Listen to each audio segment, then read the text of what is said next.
Yeah, good to see all of you too. Good morning. Welcome to Coffee and COrVIDs. I have no idea what number this is at this point. It seems like we've been doing it basically forever now, which is great. But I do have to warn you that tomorrow or next week is our last regular scheduled one, but we're going to continue doing it. We're going to do it every other week though. And then on the opposite weeks, we're going to do an evening session for those that couldn't join, because I know a lot of people are going back to work. We've kind of been a little bit down in participation. So we're going to try an every other week, sort of every other morning, every other evening. So I haven't made that Facebook event yet, but you will see it shortly. So we're hoping to get some guests in too to kind of liven it up now that migration is sort of leveling out, and the birds are still exciting. However, not as exciting as ooh, saw something and now it's gone. So they're all just hanging out for the summer. But yeah, thank you for joining. I have a little just trivia game to get you awake. You can just say it out loud. It doesn't matter. So I pulled up the eBird stats because I was looking at the Global Big Day results. And I pulled up the eBird stats, and they actually have on here, you can see which counties in Indiana have the most species recorded on the eBird checklist. Does anyone want to take a guess on what county in Indiana has the most species recorded? Any guesses? Lake. Porter. Lake. It is Lake County. They have 349 species recorded on eBird, but Porter is close behind with 341. So, good guesses. How about, do you want to guess? How many was Hamilton? How many was Hamilton? I was just curious. Hamilton's at number 15 with 281 species recorded on eBird. So, and this is all. Okay. Come birds. Come to my county, right? Come to my county. Yeah. Anyone want to take a guess as to which hotspot in Indiana has recorded the most species? The tower at Dune State Park? Yes, it is the Indiana Dunes State Park. They have 308 species recorded. And I'm sure some of that, the tower is actually its own hotspot with 283, but I'm sure some of those got put in the regular state park as well. So yeah, the dunes, basically. So you can also on eBird pull up which states have the most species recorded. Anyone want to take a guess on which state has the most species? I'll give you a hint. It's not Indiana. Texas. Ohio. It is. Texas was a good guess. They're number 2. It is California with 710 species recorded. So they have quite a few. Texas. What was that? Just for the Global Big Day.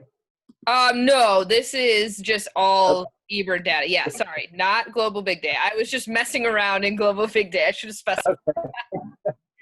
Sorry about that. But there were 710 total species recorded on Global Big Day, but that's all over the U.S. So I doubt that California had all of them. But Texas is number. Hey, they're a lot big. They're bigger than 20 times the size of most of our states. That's not fair data. Based on the amount of land you have, where do we fit into this? Because I got to think we get a lot of birds in the Midwest. That is true. We could, they don't have, by square mile, but that would be interesting to see. I'm sure someone has it somewhere, if anyone knows. Density of species. Anybody who's good with data, which is not me, but it's just kind of interesting because they're huge and they cover so much from all the way down near Mexico to almost all the way to the northern part of our border. Right. And I think, my gosh, they would have such a variety. But based on really square mile, I mean, I would think the Midwest has to be one of the birding hot spots in the nation, wouldn't? Brian, you might be able to answer that. I'll put you on the spot. Indiana with the migration routes. I think John put in the chat already. He said, hey, don't forget migration routes. I mean, Indiana is kind of the prime migration route for different species family groups actually skirt Indiana to the east and the west. So we're not getting prime for all the different family groups. We're kind of getting the outliers for some of them.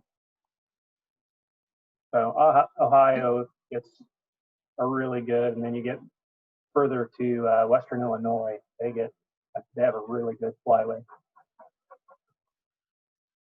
So we get some, is what you're saying, but you can see it on that radar map. It was in that radar thing that Brad did a few weeks ago, and I got on that on, I think, was it Sunday night? We had all the rain and really a lot of rain here. We had all night, and boy, you get on the radar for that night, and you can see the birds go like this, like they're going around Indiana.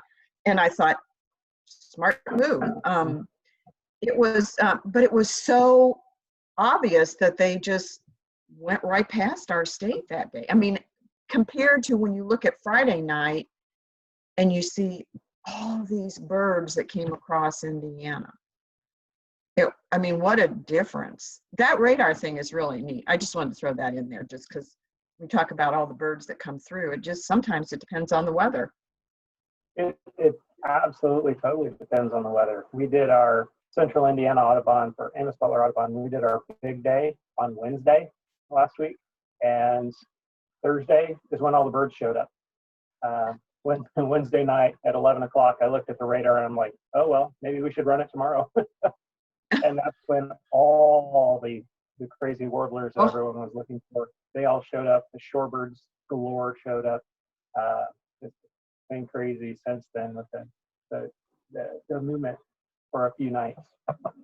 So yeah, weather is a huge factor when it comes to migration. That would be so cool. I mean, it looks like they had a great weekend, even though that wasn't really the festival, but it sounds like the birds just were unbelievable. At least up north.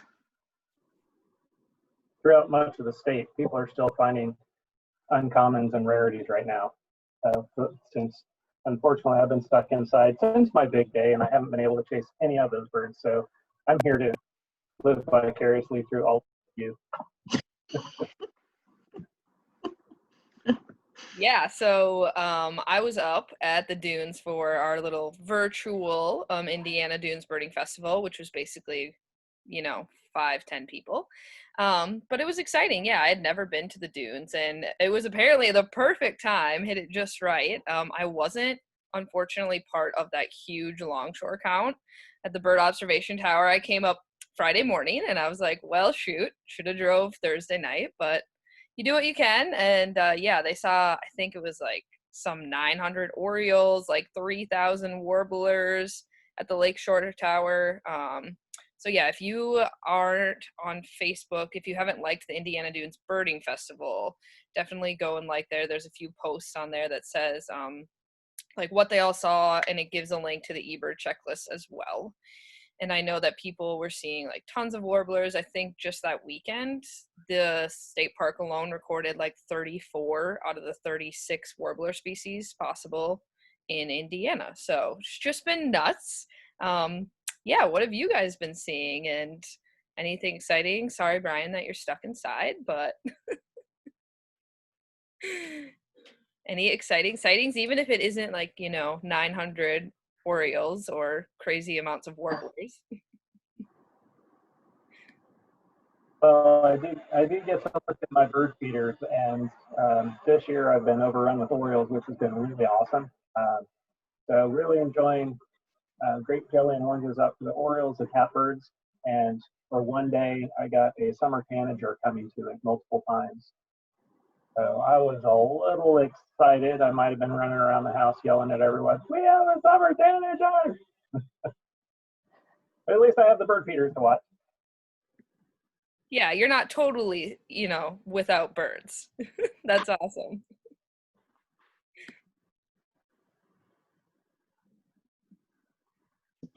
We had a clay-colored sparrow hang out at our feeder for probably like 2 or 3 days.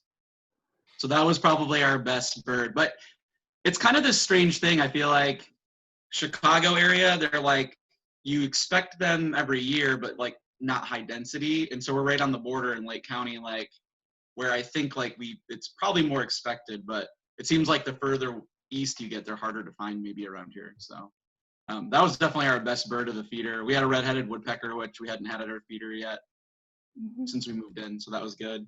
But yeah, great birds around the dunes. Coles Bog, that was like, I did that loop a couple times last week and saw Connecticut Warbler there and also at the Heron Rookery. So those were probably the best, sightings I think I had wandering around just aimlessly, slipping in mud. The Heron Rookery was like a disaster to try to walk through, but totally worth it when the Connecticut Warbler popped up. So it's been a very birdie weekend. So, and the blue grosbeak that someone reported I was able to get on in one of the places, and lots of common terns hanging out in the lake at Portage Lakefront. So lots of good birds to be seen if you're out and around pretty much anywhere, it feels like. Matt, did you get that shrike at Coles Bog? No, we walked almost straight up to that spot. We had a Connecticut Warbler that morning, and then it was like raining a lot. That was Sunday, and so we decided we were going to turn around and go back and take shelter in the state park under one of the shelters for a little bit. And I think that loggerhead shrike got reported right after. We did have a couple people in our group that were not super expert birders or whatever. They thought they saw a weird bird, and they said there was something with like white wing patches when it flew, and we couldn't ever refine what they had seen. And it was like probably within 100 yards of where that strike was. So I very well could have been, or it could have been something else. But yeah, we may have seen it kind of, but yeah, that was a really good find. Yeah, I was definitely jealous. I left, it was raining, and I was like, I'm not staying. I have an hour-and-a-half drive, like, I'm out. And of course, yeah, like, by the time I got home, they had posted that, and I was like, come on. Yeah, and the leaf bittern was still calling back there, and yeah, it seems like, I had Henslows calling in that field as well, Henslow sparrows in that same area where the shrike was a couple days before, or maybe the day before, but yeah, good spot back there. That sounds really cool. That sounds really cool. Yeah, and so that Matt Connecticut Warbler, doesn't come by very often, does it, Matt, the Connecticut Warbler? Because I think someone, and Brian asked if you saw it on Hamilton County Birding, someone posted they thought they saw one at Ritchie Woods just yesterday here in central Indiana, which made me think, the way they said it, and again, this is my first really spring to identify warblers. Trust me, I've come a long way in my birding.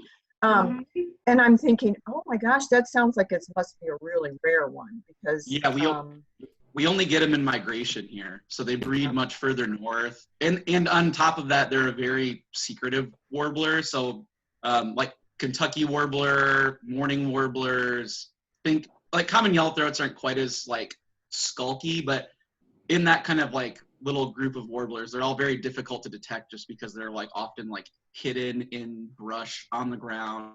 They'll just walk along the ground, so you really won't notice them unless you're looking. So that's usually why they're just so tough to find even in migration around here. Like, it's kind of like owls, things like that, where they're coming through. It's just finding them is the harder part, And this seems to be like, the Dunes Festival weekend seems like the weekend to find them around the area. So that seems like a great reason to come to the Dunes Festival, because when you have so many eyes out there and so many like guides and everybody, like if you want to see one, that's going to probably be your best bet, is to come up there for the festival, because everyone's out looking. And the last few years, it seems like we've had a few, in a few spots where people could see them pretty easily.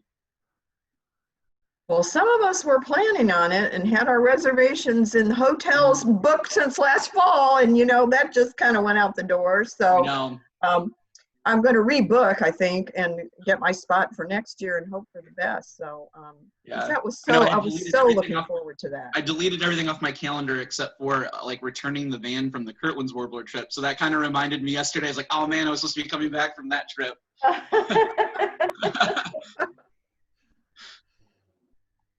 Oh, well.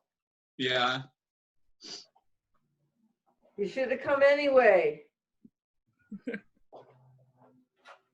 Well, Yeah, Matt, there's still a lot of good birds out to be seen on your own.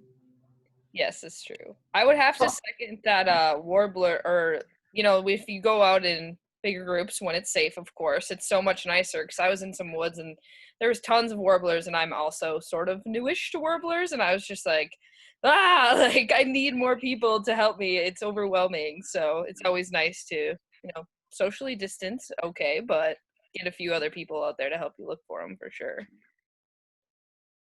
I think that's what I missed, because that's what I needed.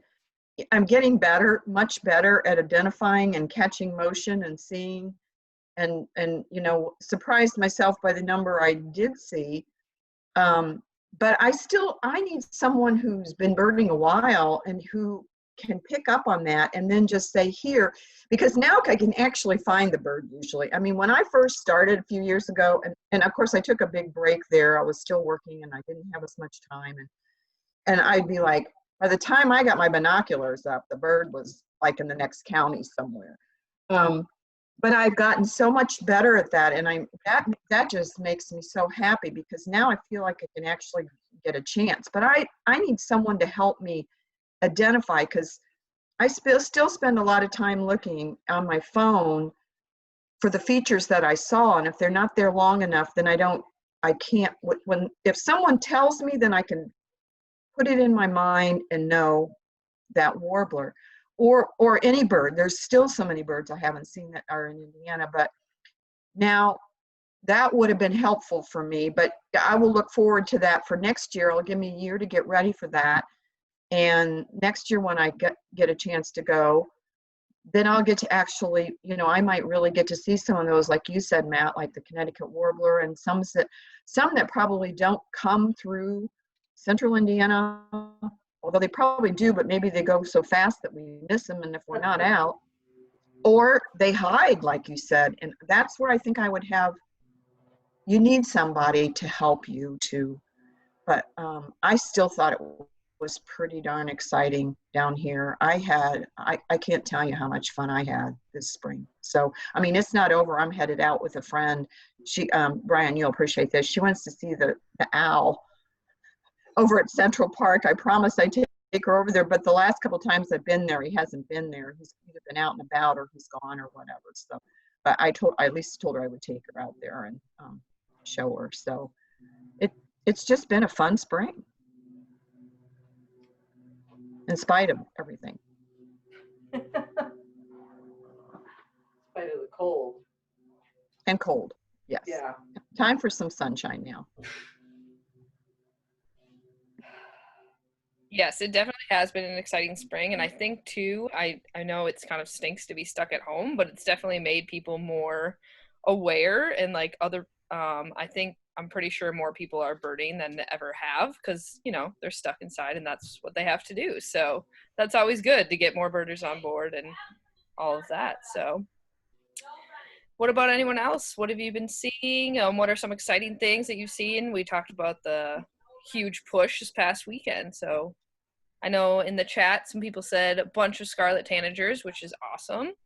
Some Connecticut warblers, red Barker woods, or maybe scarlet tanagers. There's some cool things they've got in the chat as well, but anyone else have anything exciting?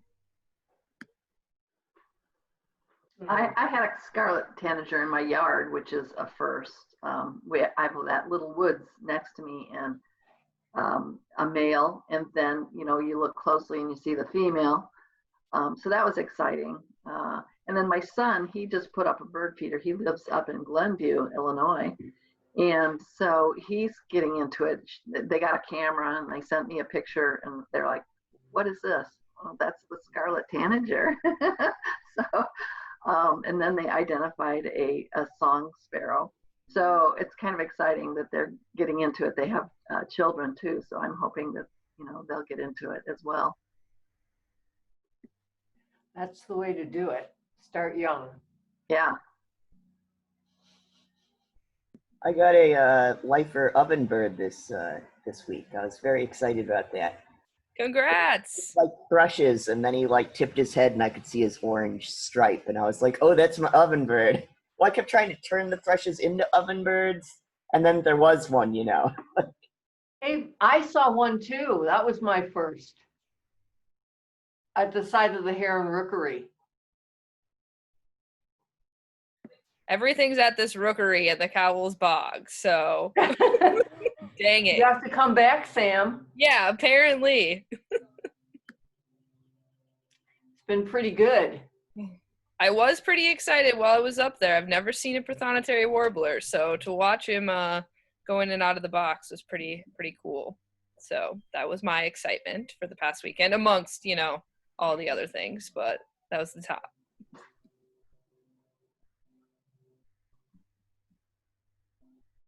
We've just been birding here in Miller, and it's been pretty good. Right by Marquette Park, up in the dunes. And that's where I got my black-throated green. That was another first for me. I thought I'd seen one. I wasn't sure what it was. In fact, I saw it by the Heron Rookery. But then I got a positive ID off the Chinook Trail. So pretty cool. Awesome. That's great. Again, the Heron Rookery, but you know. the mudslide, we could call it. That is true. I did hear it was quite bad. I did a video of walking through the 8 inches of water. I think you guys got a lot more rain than we did up north. You must have gotten a lot more than we did. Yeah. I mean, The it's a little muddy here, but it's not. Yeah, the Heron Rookery. Sounds like you guys were slogging through it. Yeah, the Heron Rookery is it's a floodplain, so it's like just a very slippery, terrible path. Like you need boots to go through there. Yeah. Yeah. I'll remember that if I come up. Yeah.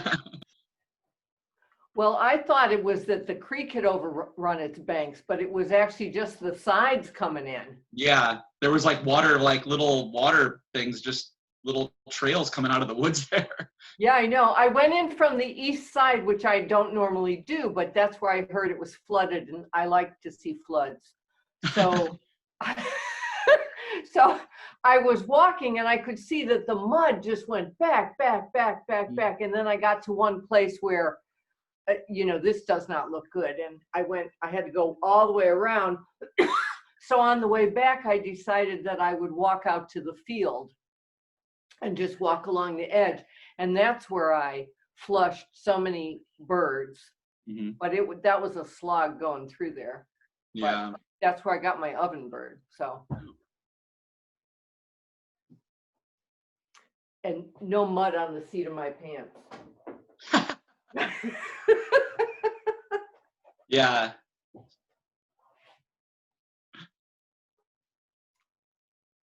Well, it's COVID, and it seems like it's still perfect for birding, but sometimes even during this, I have to work. Working always gets in the way of birding, right? Oh God, it gets in the way of everything. What's the It idea? seems to be picking up too, unfortunately. I feel like I'm a little more busier now, and I'm like, go away. This has been fun. But now I got to start paying more attention. Yeah, well. Wrap my arms around that. And I'm only part-time, but it was sure nice to be kind of a little bit off more. And, but now I think they're kind of asking us to get back into the groove a little bit more. But I've been able to spend so much time birding through my kitchen window and sitting out there with the binoculars and, you know, I mean, I don't get anything really wild in my yard, but I did have a towhee. This was quite a while ago. And like I said, the 2 indigo buntings yesterday, and then I looked up from my computer, and there was the scarlet tanager in the front yard, and this is good for me. I moved my my laptop into my kitchen so I can look right out of like bay windows onto this little woods. And I've always been stuck in the back in an office when I worked. And now I'm thinking, have these birds always been out here and I just missed the flash, you know? I think they were. It's funny you say that. I'm at my parents in Minnesota, and I woke up this morning and I heard a yellow warbler outside, and they live in town but near a swamp, and I was like, no way, has this been here the whole time and I've just never paid attention, or is it coming through? Like, where has this been?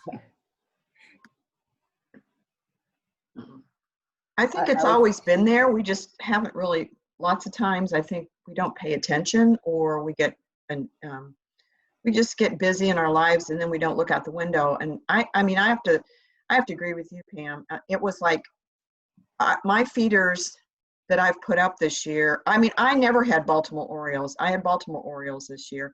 I've had, you know, I've had so many different birds come through, and it's just, and of course I always have my finches that are kind of in and out of there, and the cardinals are in and out of there, and but they're the ones that are coming through are stopping.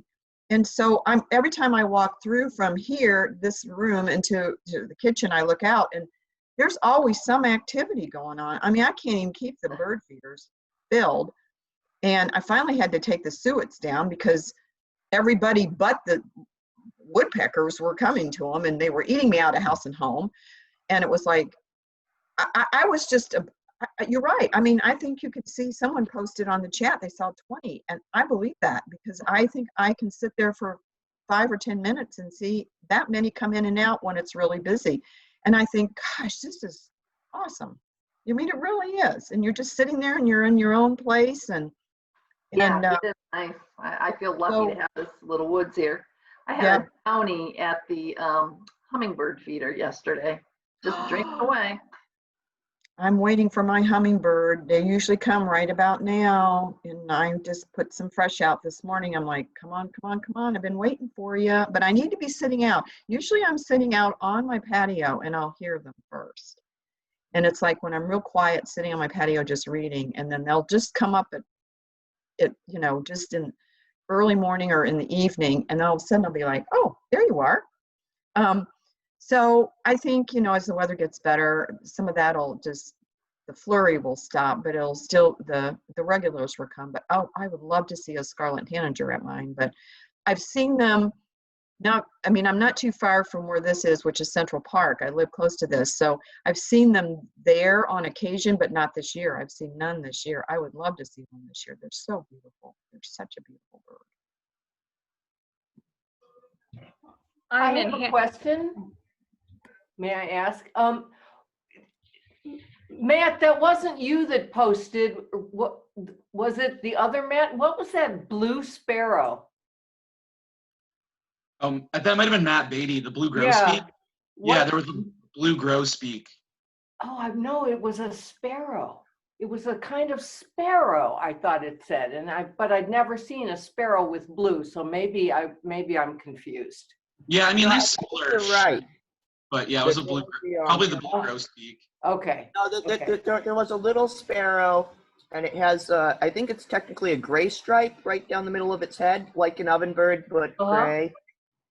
But in the picture, it looked very, very blue. Yeah, maybe, okay. How blue it looked.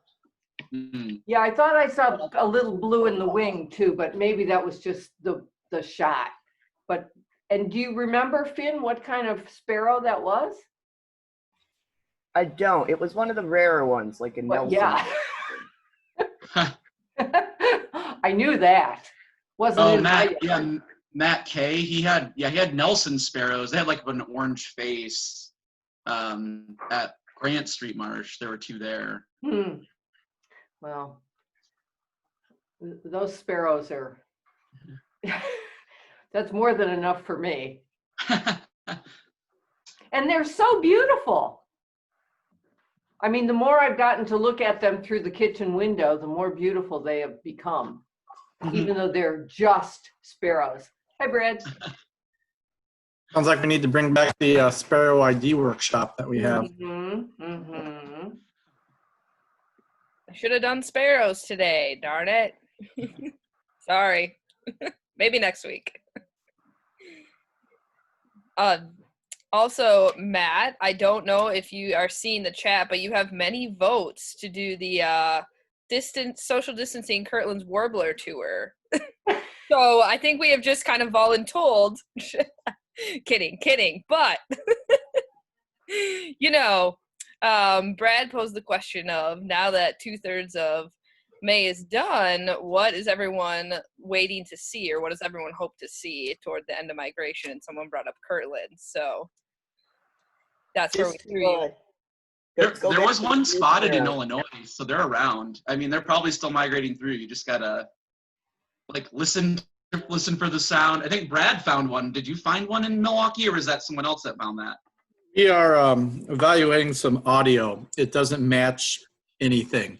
It sounds like a hybrid between northern water thrush and Kirtland's. Spectrum don't match either species. So unless we figure out more, I think we're going to log it as a warbler species at the moment. I think John Kendall had one in his yard. Yeah. Back to the blue sparrow. It was a Nelson's. I pulled it up. It was a Nelson's. Okay. Yeah. All right. I have to do some research now on many things. Okay, I've got an oriole and a red-bellied woodpecker.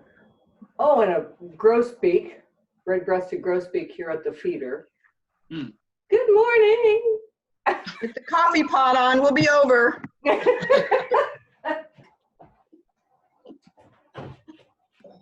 Yeah, back to Brad's question. It's a good question. What is everyone still trying to see for migration, or now that May's over? I'm wondering if I can ever see a cerulean warbler at some point in time. That would be my goal for this year. Don't know if it'll happen, but hopefully. And if you come down to Indianapolis area, I'll take you where they nest. Perfect. That's always my goal. Hasn't happened yet. I went on that trip too. So I'm going with Sam on that trip too. So it looks like Matt's going to be leading Kirtland's and Brian will be doing cerulean warblers. Perfect. Anything else we can add?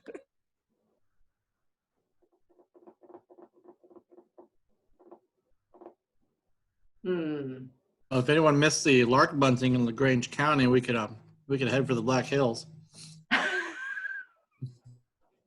Hey, I'm a little closer there right now. I mean, it's about like 10 hours, but could make it. I still need to see a least bittern in Indiana. I want to see one actually. Okay, I'm in with you. That's not just hear it, but see it. Yeah. I saw my first least bittern years ago at one of our Indiana birding trail locations, Wing Haven in Steuben County. And Matt, thanks for the segue and promotion there. And I had a chance, if you go back to Wing Haven, they have these series of lakes called the Seven Sisters or the Gentian Lakes, and they're surrounded by cattails and marsh wrens. And I was riding my kayak, and I heard my first least bittern and went back, and that was back in the day when you had the tape deck with the cassette tape in it. And I would fast forward on my Peterson tape to the least bittern, and I wedged the canoe the kayak as close as I can in the cattails, almost kind of lock yourself in, and then I could see he was moving, but I couldn't quite see him. So I stood up in the kayak, and I'm doing this balancing, and I played the little least bittern call, and it popped up, and I got to see it, and I got so excited that whoa, whoa, whoa, whoa, whoa, whoa, whoa, on the kayak, and then I dropped the cassette deck. And so somewhere in Little Gentian, some archaeologist one day will pull up a Sony Walkman that has a least bittern queued up on it. Was that another kayak, and I didn't fall out? Okay, another life lesson. It was life journey.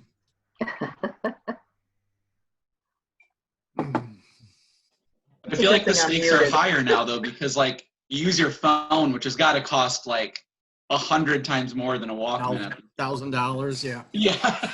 Yeah. I think of that all the time when I'm doing stuff with my phone. I'm like, man, this is like way higher risk than just having like a little recorder or something. That'd be a good question to pose is how many of you guys have, who has lost their phone due to something related to birding? I'm sure there's some Mhm. there.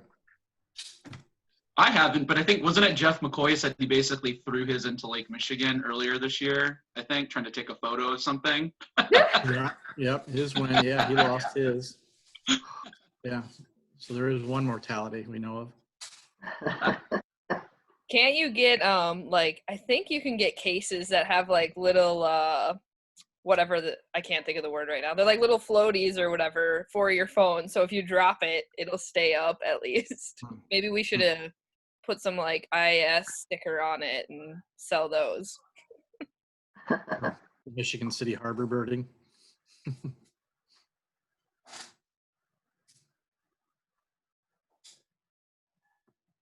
I'm watching the female oriole.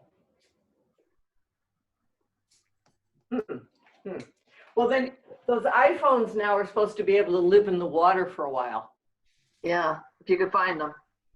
Yeah, and if you could afford them. And I think you have like a minute, like a certain minute time frame. So hope you're ready to dive in. Yeah, a good selling point, but. Well, the waterproof cases, the clear cases that you can photograph through. How does the microphone work? Has anybody tried that? Probably sucks. Yeah. I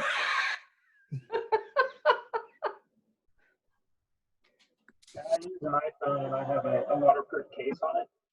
And like when I'm paddling, I tether it with a string that goes to a carabiner. Like the picture, my background picture. I did not want to lose it in the Atlantic Ocean. That works pretty well. The microphone actually, there's a very thin wall over the microphone area, as well as a very thin wall over the camera area. So it still does pretty well with the microphone and the camera. It's not as perfect as if you didn't have a case on there, but it does pretty nicely. The brand is called LifeProof, which is only a little bit less expensive than OtterBox. Yeah. LifeProof is a thinner profile than OtterBox, but neither can float. So you still don't have the floating. You still have to, they're still going to sink. But you've got the key there. You have to tie. It has to be attached to you. Oh, I learned the hard way with a really expensive shotgun at one point while paddling. Kayaking and hit something underwater, and there you go. Always tie everything down that's valuable. Right. Yeah. I was a rafter. I tied everything. Oh, so you know about garage sales.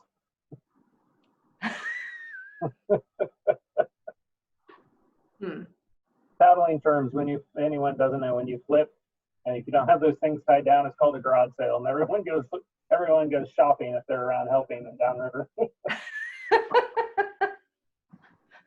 I'd never heard that, but that makes sense. Okay. Especially for the beer. Priorities. Most important. Actually, that's a good segue. So I mentioned this earlier, but for people that came on a little bit later, so this is our coffee and COrVIDs, and we're going to have this again next week, same time, same place. But after that, we're actually going to do an every other week. And on the opposite weeks, so starting June 3rd, we're going to do an evening session instead. So basically same thing, but more of a birds and brews kind of thing. You can still drink coffee if you really want, but more of an evening beer if you'd like kind of conversation. So Only catching up to the liquor most of us are drinking in the morning. Oh, that's true. Well, and beer, it's not just for breakfast anymore.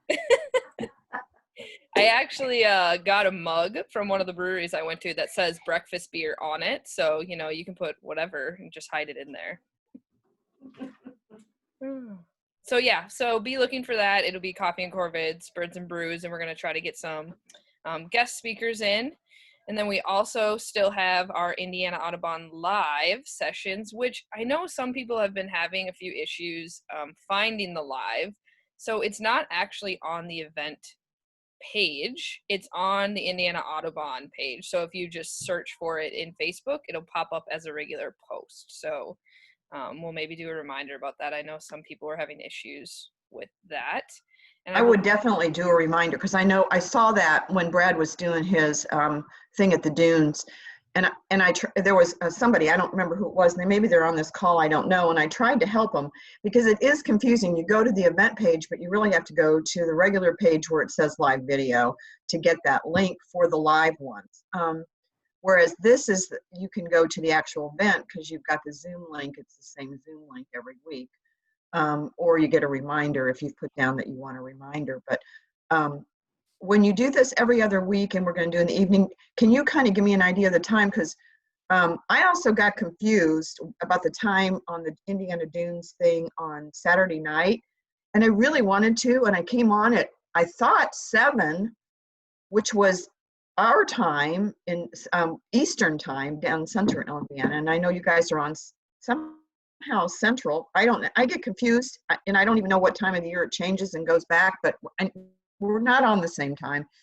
So you know, is it at 7? If it's at 7, is that your time? Is that, if it's my time, it's 8. So I need to just, some of us are confused.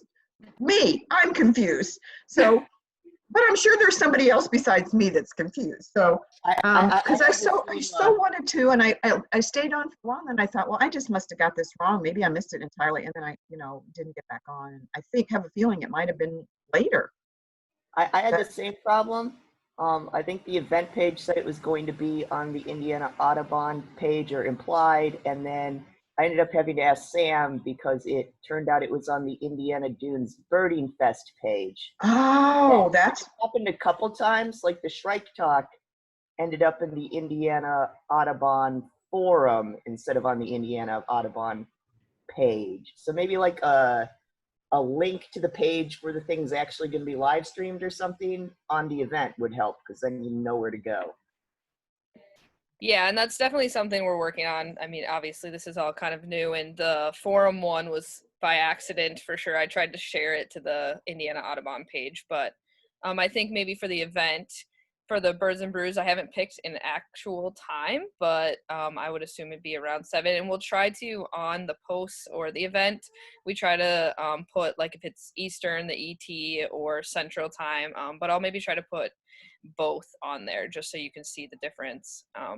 But it is confusing for me as well because, yeah, you're on Eastern and then half the state's on Central, and we're going back and forth. So we'll just try to make sure that that's clear and there's a link on the event page, or maybe we'll link, you know, our actual Facebook page to the event page. So we'll do our best so you can all make it. Yeah. I do know, I think, Matt, aren't you doing the Indiana Audubon Live this Saturday, I believe? You want to talk briefly about that? Yeah, I think I am. Brad asked me to, so I was just thinking about what I need to put together so I can talk to you guys. But it will be about piping plovers, so I can tell you that. And that is at 10 a.m. Eastern, so 9 a.m. Central. And that should be on, if you just go to the Indiana Audubon Facebook page, it'll pop up as a post. So it won't be in the event page. You'll have to actually go to our page that you like and see our posts. So That's Saturday morning? Yes. Yep. Oh. It's Saturday, 10 a.m. Eastern. Bummer. It'll be recorded, though, so you can still see it after. Okay. Good. Matt, I know that the lakefront is closed in Chicago right now. Who is currently monitoring those plovers? Because I know I've heard that they've been sighted.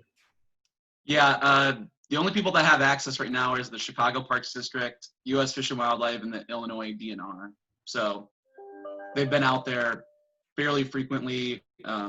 the Parks District mostly, because they're still out there doing restoration work, so they're able to at least monitor. But they put up a very nice fence. The plovers are out there.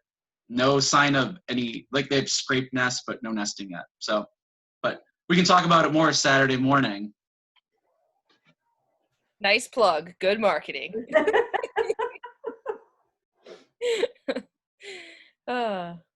All right, speaking of marketing, we're going to do some marketing for our quiz. I don't have an ID quiz this week.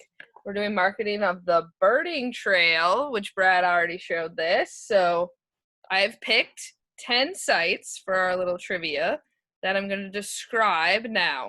You have to bear with me on the description if you have other comments on it, because I took them right from this book since I haven't been to a whole lot of them yet, but I'm working on it. So I'm just going to start describing or give you a few clues, and you guys can try to guess which site it is. I have zero idea how popular some of these are. I've heard of some of them, so I picked those. They must be popular. But, you know, if they're least popular, then you get to know some of the sites as well.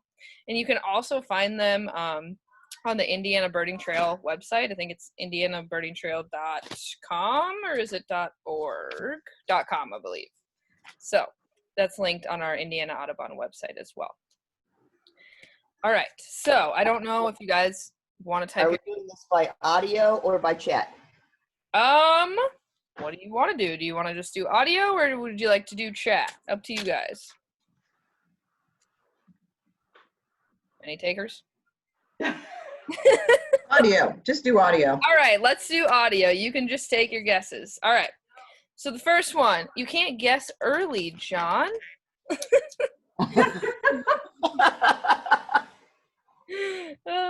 Okay. First one. This was the second state park in Indiana, and it is 2,300 acres. It has canyons, rivers, and mature forests. It has a narrows covered bridge, and Sugar Creek runs through it. Shades. Close. Bald eagles. And Turkey Run.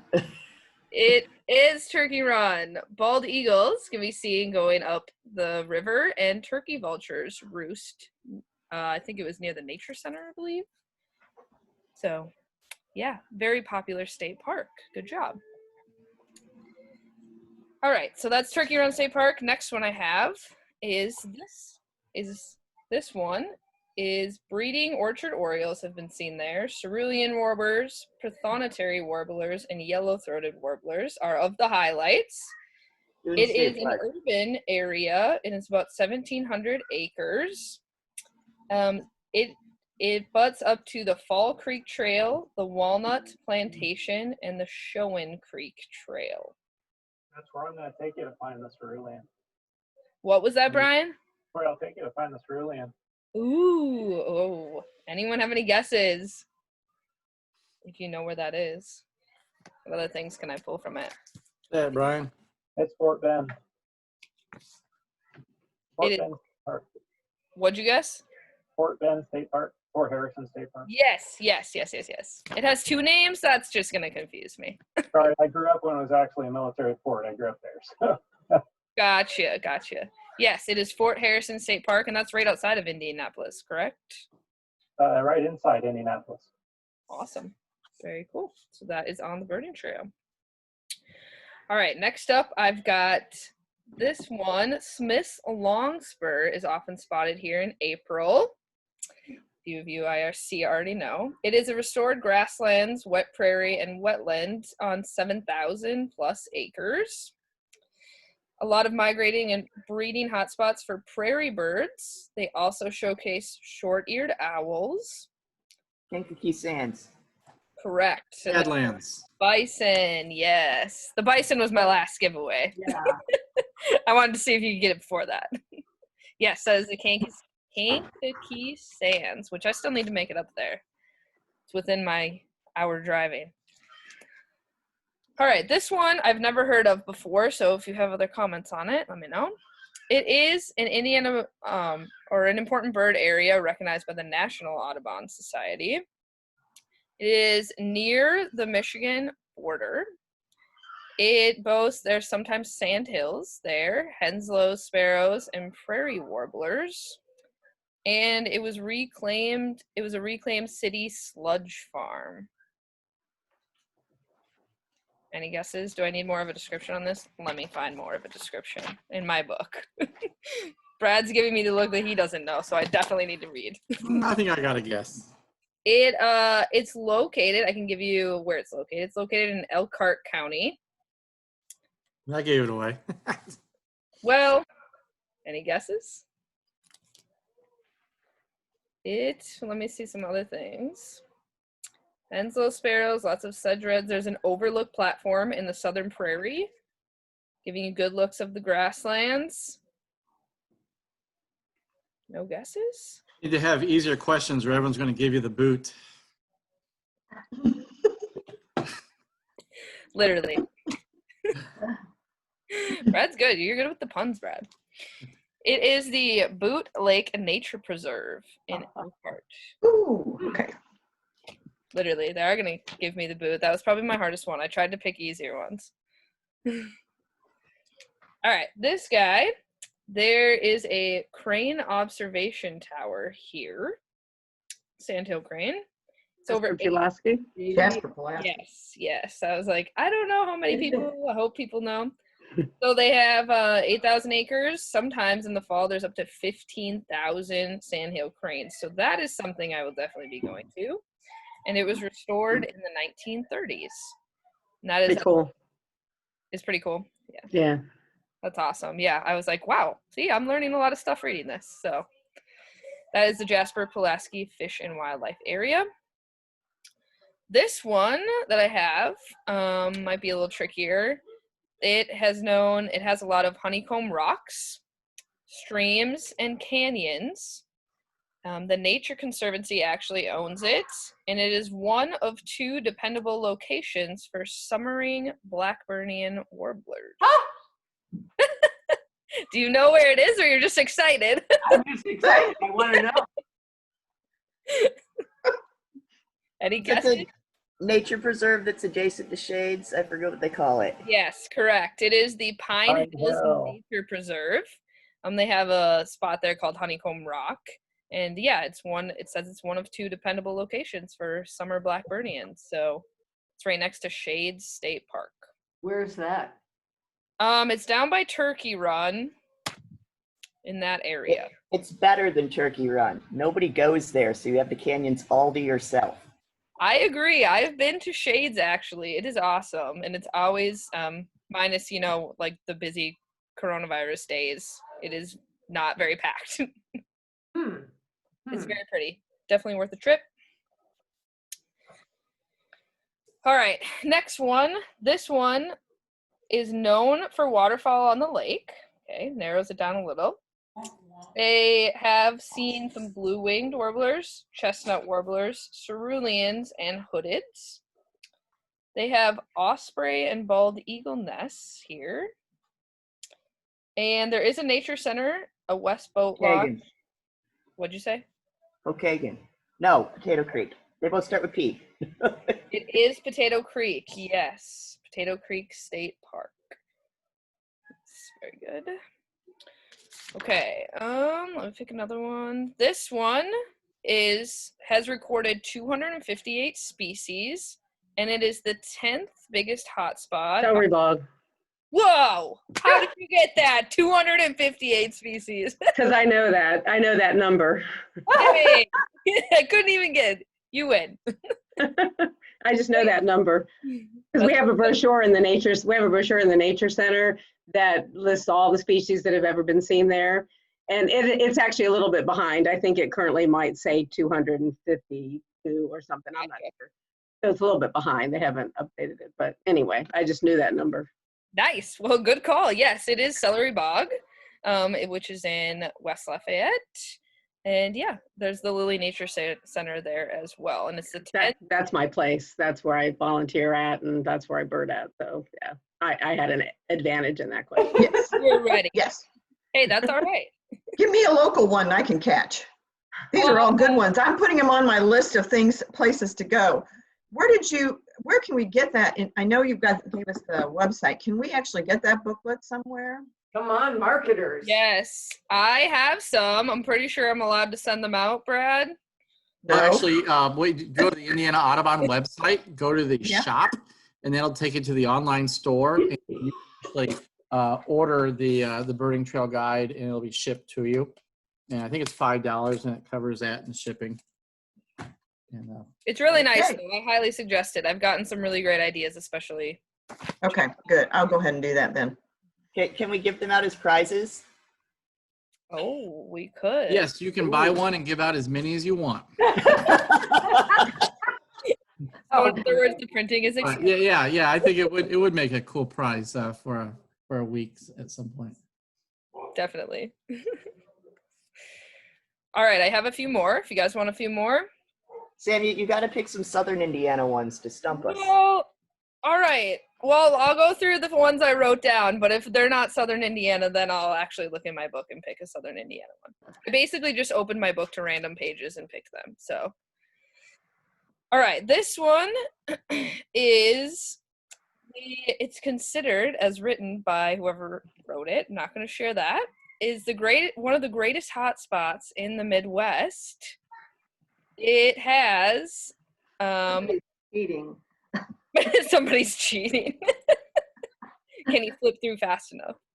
It has I'm going to go with dunes. Yes, it is the dunes. And Brad wrote that one. That's why I was it probably is one of the greatest for sure. I'm going to say goodbye and go there now. Oh, happy birding. Thanks for joining us. Bye. Bye. All right, so Indiana Dunes State Park. Okay, the last one I have. This one is a bird research observatory.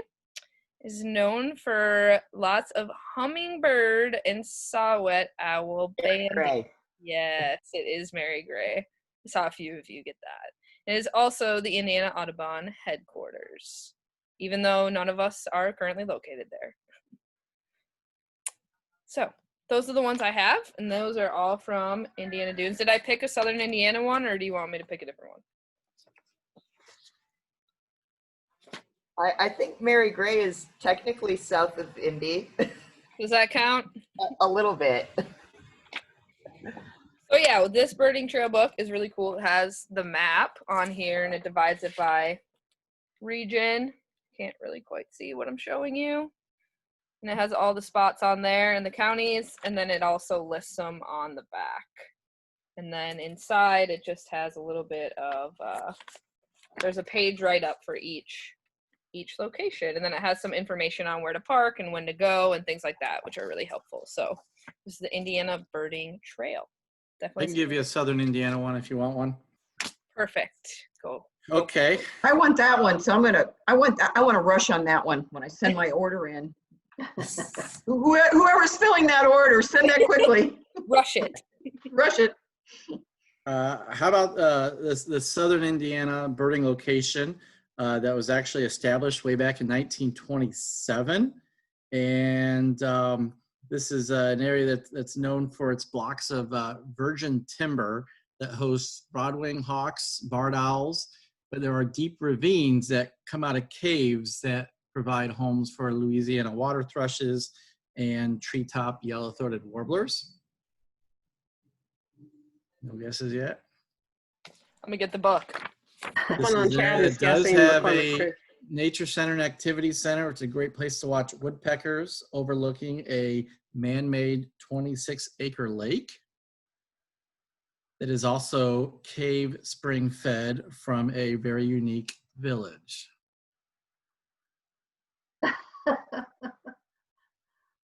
No. I read about that somewhere, but I have no idea what it's called. Not Clifty Falls, is it?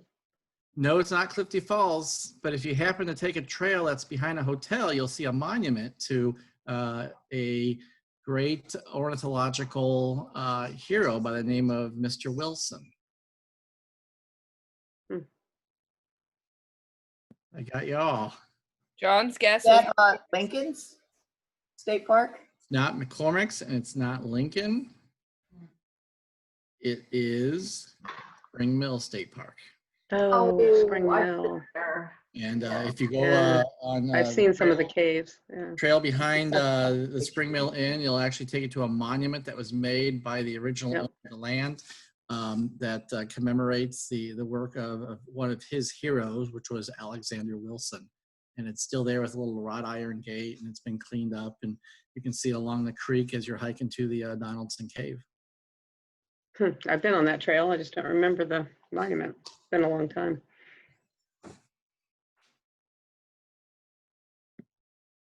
Awesome. Well, that's all I have for a little trivia game, but thank you guys so much for joining Coffee and COrVIDs. You can stick around if you want to keep chatting birds, of course. We could do that all day, right? But yeah, just make sure next week will be same time, same place. We're going to try to get a guest speaker, do some other little games, and give out our coffee, because we're going to end our, this portion of Coffee and COrVIDs. So we'll be picking a name from that. Yeah, and we'll maybe have some other good prizes as our last regularly scheduled program. So, but we're continuing on every other week, so make sure to check that out. But otherwise, I hope you all have a great day, and thank you for joining us. Thank you. Thanks. Hi, everyone. Bye. Bye, Hey, guys. Brian, I have a quick question. I have a quick question. Can you send me your Wild Birds email? Or put it up there on real, I have a question to ask you.